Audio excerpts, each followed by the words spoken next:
Hi, I'm Kristen, and this is Scrap Fabric Love. And this year I have committed to myself to only make quilt and sewing projects that I'm excited about. What does that mean? Because we're excited about every project we start, right? Unless someone's telling us to mend their trousers. Well, what it means for me is that I don't need to do things in the order I started them. So last year, sometime in the autumn, I made a whole bunch of improv flying geese quilt blocks. I did a video about it. There's a tutorial. I'll link to it in the description below. And I made that video as one of the options that's inside the latest group quilt that we're doing inside Scrap Club. Scrap Club is my online quilt community, and our second group quilt is called Just Wing It. It's a choose your own adventure flying geese quilt. It isn't the one behind me, but I'll get to that. So for that group quilt, folk have all sorts of options to make all sorts of different flying geese blocks. Improv, traditionally pieced, foundation paper pieced, applique, collage, you name it, they can do it. And you can do it too if you want to sign up and be part of Scrap Club. But anyway, in order to make that video, I used a bunch of Kaffe Fasset scraps that I bought on eBay. I do that kind of thing. And so they were already, most of them, triangular shaped. So I had a bunch of them. So even though, you only have to make so many blocks in order to make a tutorial, I just kept going and I made a whole bunch of the blocks. And then I put them in a little basket and moved on with some other stuff. But as I started thinking at the beginning of 2026, where I am now, about what quilts I wanted to be working on this month, I still had flying geese on the brain. Probably because the Just Wing It group quilt blocks have been coming in from folk all over the world. Here are a few of them, but I've got lots more. And I can't put that quilt together yet because the deadline hasn't passed. It's not till March. So I can't do anything with those. So my brain said, you know what? Forget about the 4 or 5 other projects that are 3/4 of the way finished or half the way finished from last year that you could be finishing. What I really want to do is do something with that pile of improv flying geese blocks that I made back in the autumn. So that is what I set out to do. So this is a partial quilt top behind me. I'm not done yet. So what I'm going to do is take you back to where I started with my pile of improv flying geese blocks, how I got to this point, and then where I'm going to go from here. So this video isn't strictly a tutorial because this was totally an exercise in improv and making it up as I go along. But if you're interested in that kind of thing, maybe it'll give you a little kernel of inspiration for your own projects. We'll see. So let's go back to my basket of blocks. So I started off by setting myself a few parameters. That's what I like to do with these kind of improv projects. I wasn't going to make any more flying geese. And since all of these blocks were made with a mixture of light gray background fabrics, I decided to limit myself to that for the background of this quilt too. So I made a pile of any fabrics that I might want to use for that, but I don't have to use them all. Then I had a bit of a play with how I wanted to arrange the flying geese. I think, arranged them in a sort of square like this back when I made them originally and liked that idea. So I was playing with that, trying to maybe have color groupings. Then I wasn't sure if I liked that. Tried some just random stripes of different colors. I like to color coordinate scraps if you haven't noticed. And then I went back to the original reference photo of the sort of squarish flying geese block that I'd mocked up before, and it wasn't totally color coordinated. So I decided to play with that for a bit. And the idea is obviously, because you can see some of these geese are skinnier than others, so I would have to use gray coping strips or add in bits of gray in order to make these blocks fit together. And then there'll be a square of gray in the center. I don't do any measuring for this. It's all kind of sewing bits together, trimming, and then seeing what fits. So that's how I like to work. So at this point, the idea in my head was to have these kind of flying geese going in a square type blocks, as many as I could make with the geese that I have. And then the rest of it was going to be negative space made up of the gray fabrics that I had for the background, the total mix. So it wouldn't just be like one plain piece of fabric. It would be a mix of all of these grays. So as I said, there were no measurements for kind of the central squares in these blocks. I would just make these strips, add the square that goes in the middle, trim it up, add the next strip of flying geese, and so on. And that's how I kind of built my blocks up. And then I played around with where did I want them to be. I kind of always spend a lot of time trying to think where should these blocks go in the quilt. And at this point, I couldn't really come up with a good idea, so I just decided to add some gray fabric to the side of each block and see if that changed how I thought about them. As I went along adding gray fabric, of course, I ended up with a bunch of trimmings, so I pieced those all together and started making sort of gray crumb units that I could use as sort of spacers or coping blocks or just negative space, whatever you want to call it, for the background of the rest of the quilt and the spaces in between the blocks, because they weren't going to go right up next to each other. So at this point, for me, it becomes an exercise in chain piecing. So I'm kind of adding some gray to my blocks to make them a little bit bigger, trimming things off to square that up, adding blocks and sections to each other, and then as I get crumbs of gray, kind of adding all that back together as well. So if anybody's seen any of my videos about my low volume crumb quilts, it's very similar. I would just sort of find two pieces that fit each other, sew them together, and then press and trim. You can't see any of the pressing, but I'm pressing every time before I trim and before I add either a block or a bit of crumb piecing to another one.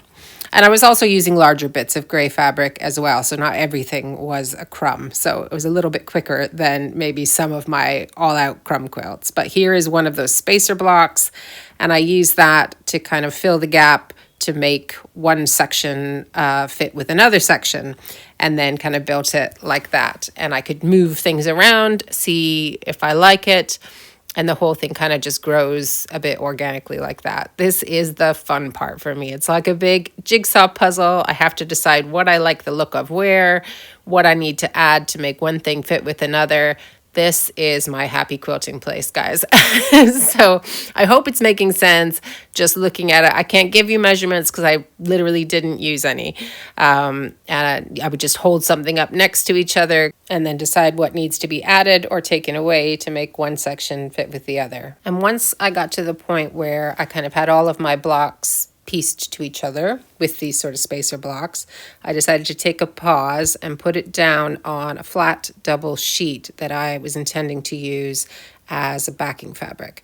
So I didn't want to go any bigger than this sheet because then I would have to piece the backing, but I don't have to go completely this big either. Okay, so back in the daylight, better lighting than before. I could just call this done. I could quilt it up. It could be a baby quilt, but I don't have a baby to give it to. So I would like to make it larger, even though I still don't know where it's gonna go. And I want more negative space. The idea I had in my head before, these blocks were more concentrated at the bottom, and then there was a whole bunch of negative gray space. So that's kind of changed as I put it together. But I'm gonna play with the gray fabric that I have left that I've already got parts of. I'm not gonna add any other gray fabrics. So whatever I've got, and then I'm gonna see how big that gets and whether I like how it looks. That's where I'm going to go from here. So I continued to build bigger and bigger strips of the gray fabric. Some of it was small to start off with. Some of it was bigger, of the sort of pile of grays that I pulled together at the beginning. I actually took out the darker grays. So there was like a dark gray shirt, like one of my husband's old dress shirts, and another bit of darker gray yardage that was in the pile to start off with. And the more I looked at that with all these grays, I decided they just didn't go. So I didn't use any of those and just stuck to these various light grays. So this is me just laying out the bits that I've pieced. Again, seeing how much more do I need to add to make it fit and make it bigger, and just continuing on like that. The group quilt that I talked about at the beginning of the video, the Just Wing It quilt that I'm doing inside of Scrap Club, where folk are sending me their blocks, that is not going to be like this at all. It's going to be a lot busier. Some of the coloring might be similar because they've got the brief that they're to use gray or white as their background fabric. And then for their main goose, whether that's part of a traditionally pieced goose, foundation paper pieced goose, or improv, or as I said, like applique, or like a literal goose of some kind. All those colors are meant to be just happy colors, whatever they want to choose. And it is going to be a mishmash, and there's going to be flying geese going in all direction, but I think it's going to look cool. So I know it might be hard to picture at this point, but I can't wait to put that one together. So if you want to be part of it, do check out the link in the description to Scrap Club. We've got all the info inside, including foundation paper piece patterns for the geese, templates for applique and collage, and kind of just like all the guidance about getting involved. Anywho, enough of that quilt. Back to this one. So again, more of the same, just improv, putting pieces together until it's big enough to quilt. So as I said, I didn't have a set size in mind. I never really try and make quilts to a specific bed size, but I was just trying to make it a bit smaller at least than the double sheet so that I didn't have to piece my backing. So accomplished that. Got it on the Moxies. So I have a Handy Quilter Moxie. It's kind of like the entry level long arm. And I don't have the computer system that goes with it. So I didn't really know what I wanted to do for the quilting, but when I was testing out my tension, I was doing these kind of square shapes. And then I was like, why not? That kind of looks nice. So this is kind of, I don't know, a boxy square stipple where I'm letting myself, or meander, whatever, where I'm letting myself cross lines. So really hard to get it wrong. And just, I did keep going back and forth in rows of stitching, and then where there was a gap would kind of fill in a box or a rectangle or whatever. So I did that for most of the open gray space. And then when I hit the flying geese blocks, I decided to do like matchstick quilting, which is really close together straight line stitching. And there was a few other places in the quilt where I did that as well, just because I felt like it. I didn't film the straight line quilting, but I'll show you that once it's all quilted up. See my tension testing at the side there, just off the quilt where I started with the idea. Anyway, I actually quite like how this turned out. I thought sometimes, you start a design that you haven't done before and you're like a fourth of the way down the quilt and you're like, this is going to take too long and it's going to annoy me. But actually I had fun with this one. This is it when I pulled it off the long arm. So here you can kind of see, I think, where I did the straight line quilting over those flying geese blocks. And then the rest of it is this, whatever you call it, square meander thing. And my least favorite part, trying to trim it up, especially when it's something like this where there's like no rows or lines that you can kind of register yourself against and figure out where square is. So I do the trick with all sorts of rulers lined up against each other, but I still always end up with sort of one end that's wider than the other.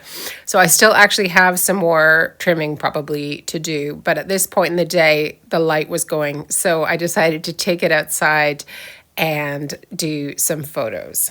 So it's not bound yet, but other than that, it's finished, bar a little more trimming possibly. But I'm really happy with how it turned out. I really like the process of just seeing where the blocks and the fabric takes you. And here is the back. Maybe you can see the quilting a little bit better there. And here it is on a washing line, even though it hasn't been washed yet because it's not been bound. I did make up some binding with the leftovers from the rest of the quilt, but I'm of two minds of whether or not to use it. So this is it here. It's kind of just a mix of what was left. So let me know in the comments if I should use this and just bind it by machine the way I normally do, or if I should take the extra effort and face this one. So facing is similar to binding, except you kind of hand sew it to the back, and the way that you do it, you don't see any of the binding on the front. So would that be better for this one? Let me know. Anyway, thanks so much for coming along on this journey. If you're not subscribed to the channel, I'd love it if you'd consider it, and I hope to see you next time. Thanks so much for spending time with me. Bye.